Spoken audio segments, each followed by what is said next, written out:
Hi everyone, welcome back to the channel. Today we're diving into a terrifying story about an ordinary morning that turns into a nightmare beyond reality itself. What begins as a routine trip to work becomes a descent into an endless labyrinth of yellow rooms, flickering lights, and inhuman entities lurking just beyond the darkness. This is a story about getting lost where the rules of time and space no longer apply. A place where escape is only a myth, and survival is the only option left. Turn off the lights, get comfortable, and listen carefully, because once you enter the backrooms, you don't come back the same. The Backrooms, a horror story by Kate M. Sergevna. On that cloudy morning, when my body flatly refused to wake up, my eyes seemed to be smeared with super glue. My legs were tied with a warm blanket, and only the nasty ringtone of the alarm clock on my iPhone turned on my brain a little and made me get out of bed. My body immediately gave me goosebumps, although I wouldn't say it was that cold in the apartment. Need to get ready for work. God, what could be worse? It was still dark outside, and yesterday's blanket of snow had managed to turn into a dirty mess, which made it seem that outside the window it was not early morning at all, but still deep night, and I woke up in vain. But the clock on the wall and the still ringing alarm clock only reminded me of the opposite.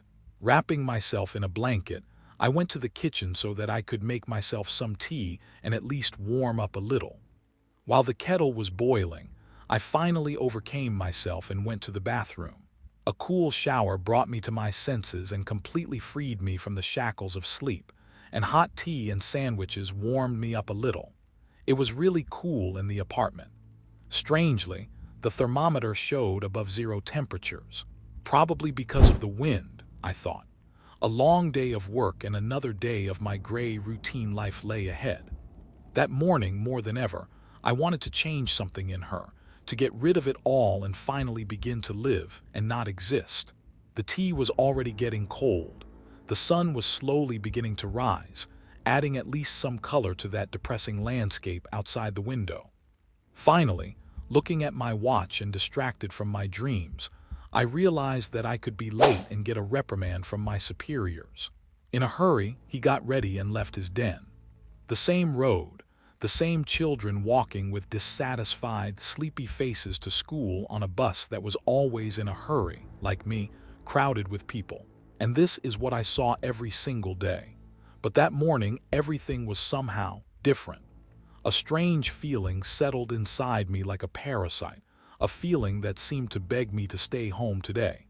It appeared at the hour when I left the entrance. Some part of my mind seemed to be warning me about something bad, but the thought of work and the need to hurry, so as not to hear a couple of affectionate words from management, drowned out this part along with its warnings. I walked through the snow like a robot, looking down and trying not to get my shoes wet. Some people looked at me strangely. Is there something wrong with me? Maybe I'm smeared somewhere or something, I thought, without even the slightest suspicion what horror I would soon experience. By the way, I worked as a simple consultant in a construction hypermarket. The work is not difficult, and I won't say that the salary was very small, average for our small town. The only negative is probably the strict management and the location of this very hypermarket. To get to work, I had to cross the entire city every morning on a crowded bus, but I'm already used to it. Around 8 in the morning, a large blue building and an empty parking lot appeared through the window of the same bus. The door hissed disgustingly, and I went outside. These were my last minutes in our normal world. What happened next defies any explanation. I went through the back entrance into the building, where we had a storage room. I open the doors and understand that I see a completely different layout of the room. No, it was about the same as before, but the rest often chaos and disorder reign in our warehouse. Let's say, the normal atmosphere for such a place. Scattered scraps of boards up to profile pipes, nearby shelves with products. I won't list what exactly was there, but these shelves occupied most of the room. That morning there was none of this. Nothing and no one inside. I stood in the middle of a fairly large room and the bright yellow wallpaper hurt my eyes, and a suspicious smell just wanted to get into my lungs. It stank of dampness and perhaps something else. It's like I went down into a cellar where vegetables that are no longer fit for consumption are stored. I took a few steps forward, and only now noticed that further beyond the once storage room there was another room. I closed my eyes trying to imagine in my head what it all looked like yesterday, but no, there was no room. There was just a blank wall there. On the other side there was an exit to the trading floor, but it was not there. I looked around, no, it was not our warehouse. Still, I was in a completely different room. But how is this possible? There was no way I could confuse the door. She's here alone, and what's going on? I decided to go outside and enter through the main entrance, at the same time asking the guard what was going on here. I turned around. The door I entered just a minute ago was not there. There were long corridors and several rooms on the sides. I closed my eyes and gave myself a few light slaps, thinking that I was still dreaming, but it was not a dream. I stood alone among the bright yellow old peeling wallpaper, and that fetid smell most likely came from the wet carpet under my feet, and it was from them that my every step was accompanied by a squelching sound, which in turn echoed along these strange corridors. Where am I? What's going on anyway? Already on the verge of a panic breakdown, I spoke in a trembling voice, refusing to believe in what was happening. I went to the wall and put my hand. No, it doesn't seem to me. The walls are real, just like the wallpaper, already swollen from moisture. In some places they were shabby and the patterns did not match everywhere. And sometimes the wallpaper became completely different, as did the dirty carpets underfoot. I walked deeper into the room without ceasing to look around, hoping to see at least some kind of door. But alas, I didn't see anything other than damp rooms.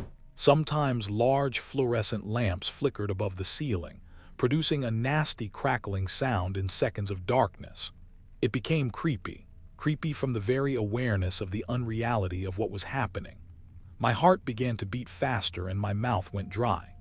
Panic was already very close, but I was still trying to somehow explain what I was seeing. I tried, but still common sense prevailed over stupid assumptions. A prank from colleagues or superiors and similar nonsense. I had no choice but to try to find a way out of here, and after adjusting my backpack, I moved on. The rooms were empty, arranged randomly and sometimes completely unreasonably. There was no furniture, any decor. There was nothing except the same wallpaper and liquid-soaked carpets. Wandering around the rooms didn't lead to anything, and I've been here for about 2 hours now. It seems I got lost, and I had no idea how to get back to that very first room. This stench will soon start to make you go crazy. God, so what is this? This went on for several more hours. My legs were slowly sending me to hell, and I had to find the driest place among this and sit down. I was thinking about why the rooms don't end, but it can't be endless. Where should there be a way out to? I don't understand anything. I was already screaming at the top of my voice, clutching my head and immediately covering my mouth with my hand, as if afraid that someone would hear me. We need to do something. We need to continue to look for a way out of here. I reassured myself, but he immediately answered that there was nothing here except these damned rooms. After sitting like that for a few more minutes, I got to my feet and moved on.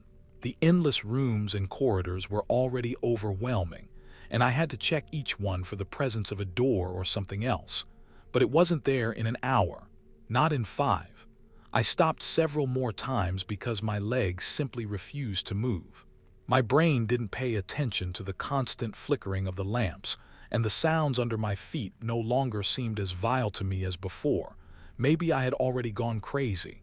I looked at my watch. Beginning at 8 o'clock in the evening. I've been here all day.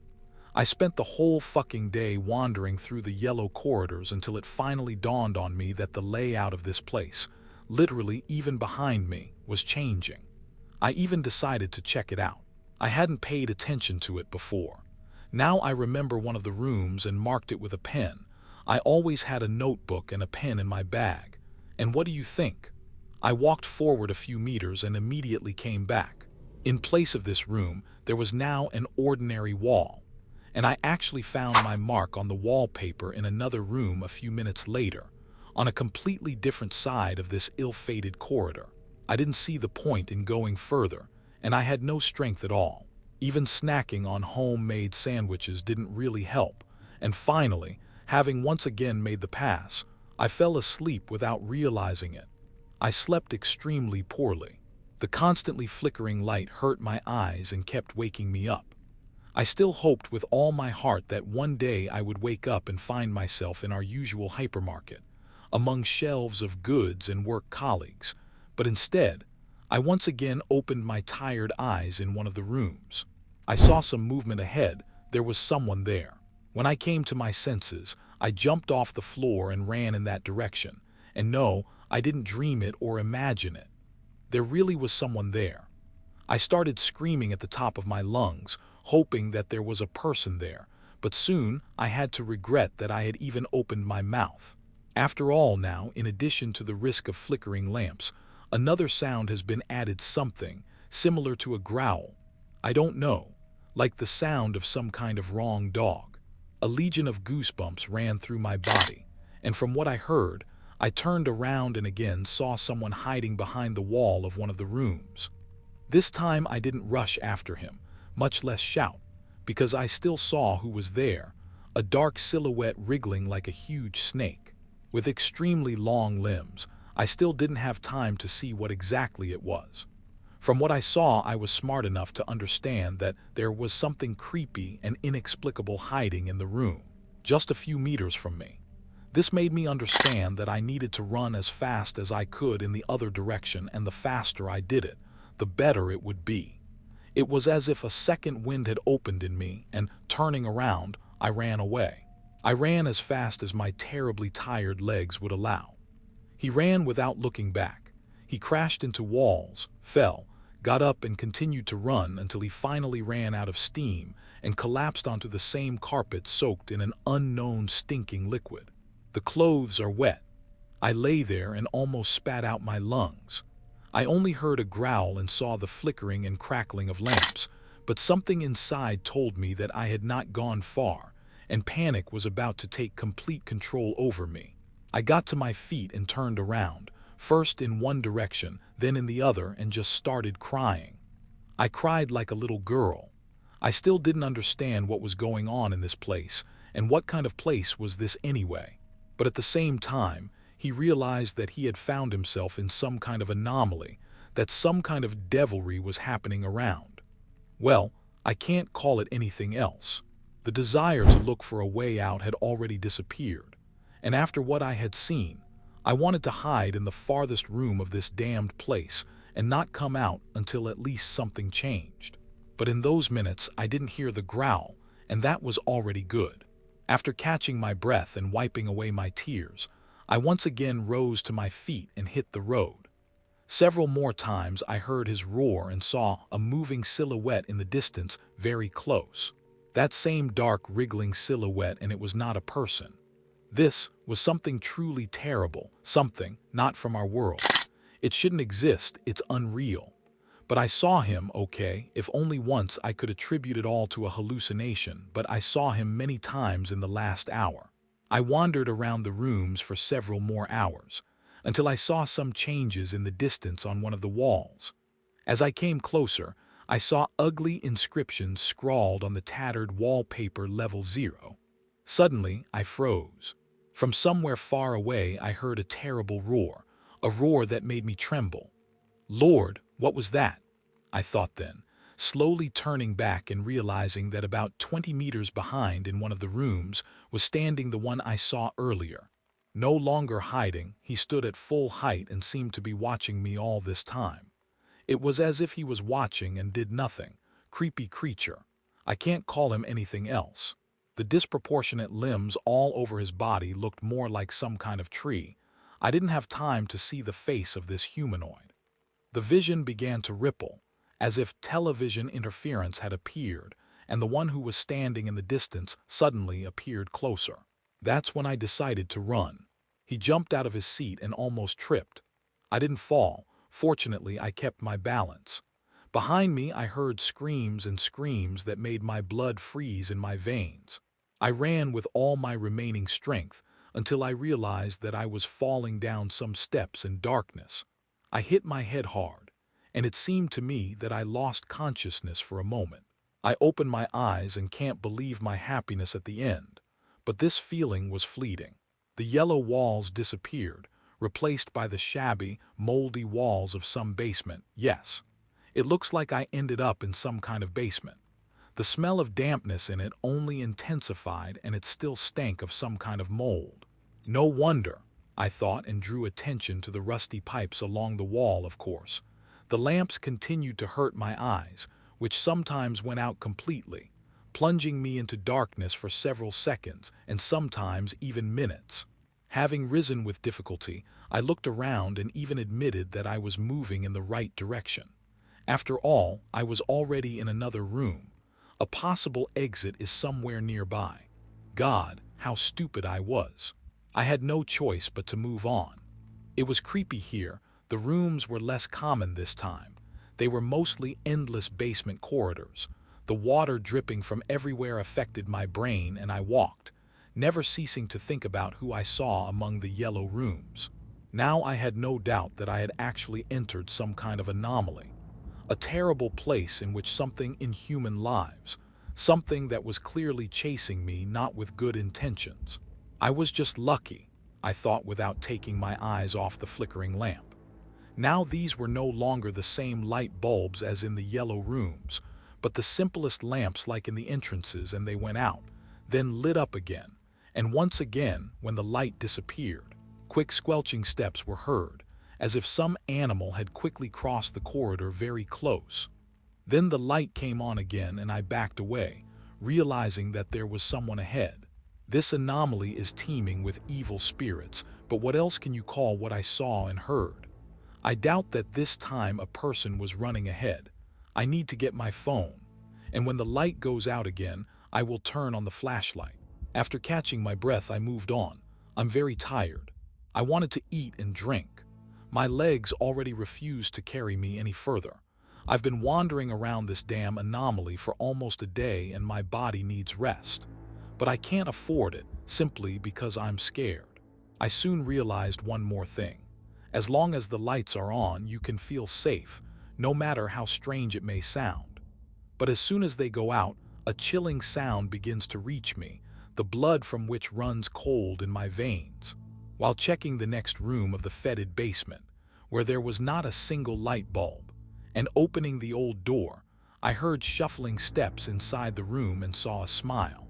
A wide, evil smile stood out in the darkness, and glowing eyes instantly stared at me. When I turned on the flashlight on my phone like a fool, as if the one who was inside suddenly turned his head in my direction.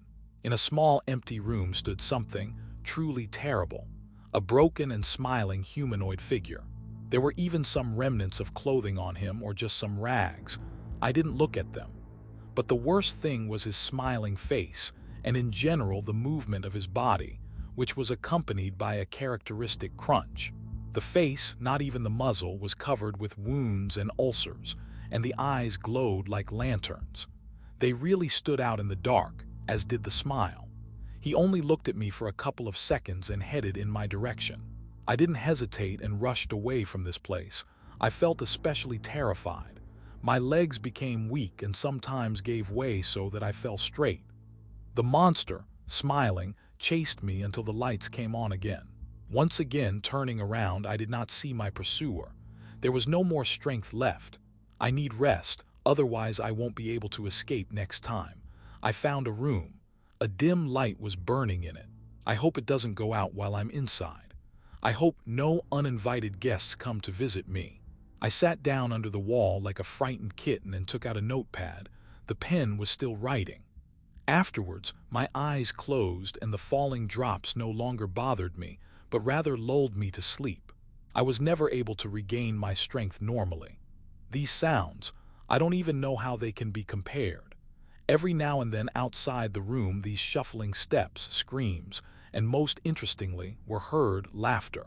It was as if some crazy person was standing outside the door and laughing, for no apparent reason. but the light above me was on and only flickered occasionally. Apparently, it was she who did not let that smiling abomination into this room. Oh, excuse me, but what about those yellow rooms? After all, they were not well lit. But this did not stop the humanoid hiding in them from chasing me all the way to the stairs to the basement. There can be no talk of any dream when all these pictures flash before your eyes. There are an incredible number of questions in my head, and I could give a more or less clear answer to only one. This may not seem entirely reasonable, but it seems that I really fell into some strange parallel world, inhabited by entities that have no place in our real world. These are not people or animals. This is real devilry. A little more and I finally got up from the cold, harsh floor. I reminded myself of a prisoner in a prison, and the four walls and those surrounding me were my cell, with dampness, cold, and stench. I didn't dare go out. I understood that the monster was waiting for me outside, even though his steps were moving away. I think it wouldn't be too difficult for him to catch up with my exhausted body, but he can't sit here for long. Suddenly the light goes out and then there's even nowhere to run.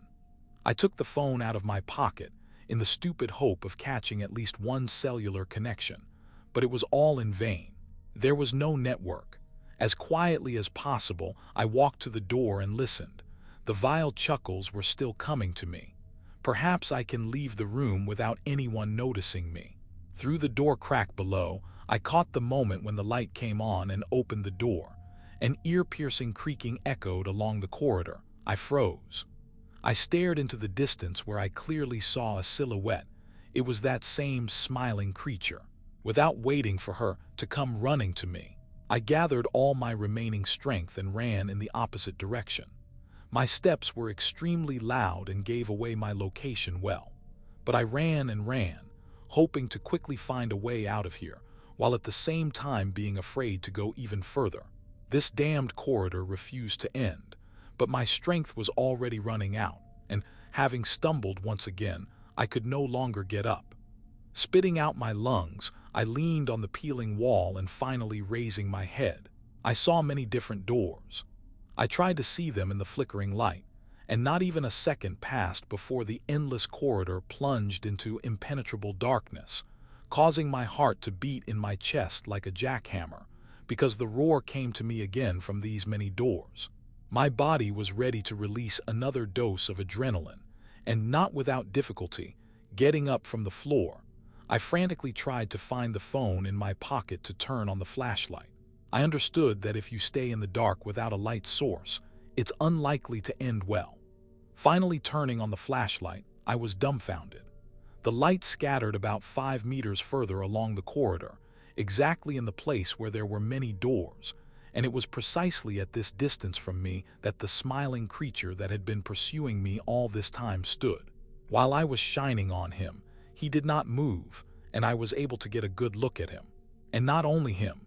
Other monsters also began to look out of some doors, although they were different from the one that stood a few steps away from me. Outwardly, arms and legs, head and hair were completely like people, but I just didn't see their faces. Both men and women and their faceless heads were turned in my direction. Suddenly, a light bulb lit up right above my head scared the monster away, and he turned around and quickly walked into one of the open rooms. And the faceless ones immediately began to run out of the rooms and run into other, dark rooms, taking out the old doors to hell, and a terrible roar and torment filled the corridors. But it did not last long. After just a few seconds, silence fell again, and only the sound of the flickering lamp reached my ears. After standing a little longer, I took a step forward. I really wanted to eat and drink. Sometimes I even had thoughts of putting my open mouth under the flowing pipes, but I didn't do it. Who knows what could be flowing through these pipes?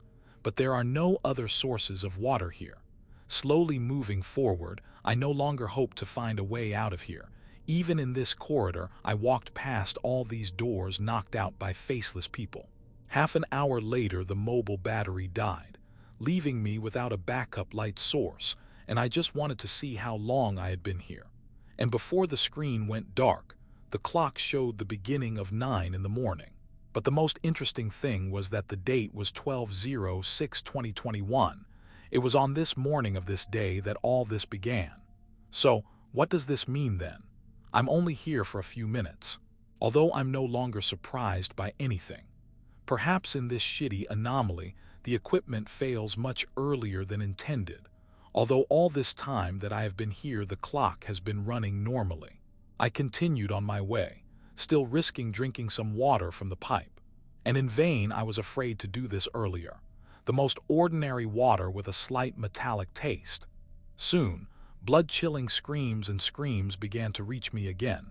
This spoke only of one thing. The light would soon go out and I needed to look for at least some kind of shelter. I quickened my pace, but there was nothing except blank walls and rusty pipes.